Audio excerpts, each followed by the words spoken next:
ഇവർക്ക് 2-3 വർഷം മുമ്പ് പറഞ്ഞതുകൊണ്ട് അത്രയേറെ വ്യക്തത വരുന്നില്ല. പലതരത്തിലും കൺഫ്യൂഷൻ ഉണ്ട്. 77 വോട്ട് പിടിക്കും, ജനങ്ങൾക്കിടയിലേക്ക് ഇറങ്ങാൻ പോവുകയാണ്, ഇറങ്ങിയല്ലോ. പല പ്രഖ്യാപനം നടത്തി. അത്രയും ഒരു വ്യക്തത ഇപ്പോഴത്തെ ഒരു വ്യക്തതക്കുറവുമില്ല.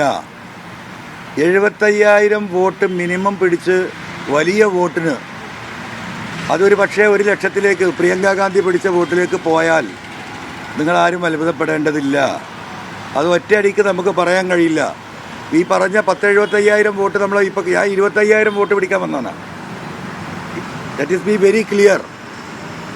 എൻ്റെ വീട്ടിൽ നിന്ന് ഞാൻ ഇറങ്ങുമ്പോൾ ഞാൻ നിങ്ങളോട് പറഞ്ഞത് 25,000 വോട്ട് നിലമ്പൂരിൽ ഇങ്ങനെ നോക്കിയാൽ എനിക്ക് കാണാം.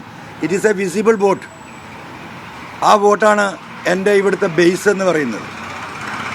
ഇപ്പോൾ ഈ 3 ദിവസം മണ്ഡലത്തിലേക്ക് ഇറങ്ങി ജനങ്ങളുടെ ഇടയിൽ നടക്കുമ്പോൾ ഞാൻ കാണുന്നത്, ഞാൻ ഈ പറയുന്ന 75,000 തൊട്ട് 1 ലക്ഷം വരെ വോട്ട് പിടിക്കാനുള്ള ഒരു ട്രെൻഡ്, മനുഷ്യരുടെ മാനസികാവസ്ഥ അത് ഈ മണ്ഡലത്തിൽ നിലനിൽക്കുന്നുണ്ട്.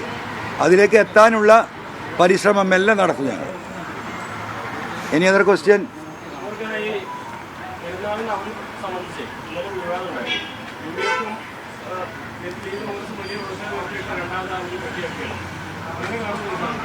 എന്താണ് അതിൻ്റെ?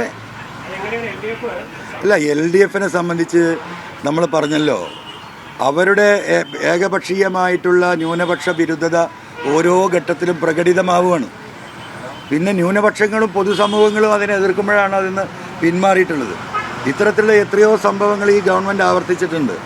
അതിൻ്റെ ഒരു ഡിറ്റാണ് ഇന്നലെ ഉണ്ടായത്. ഒരാവശ്യമില്ലാത്ത എന്താ പറയുക.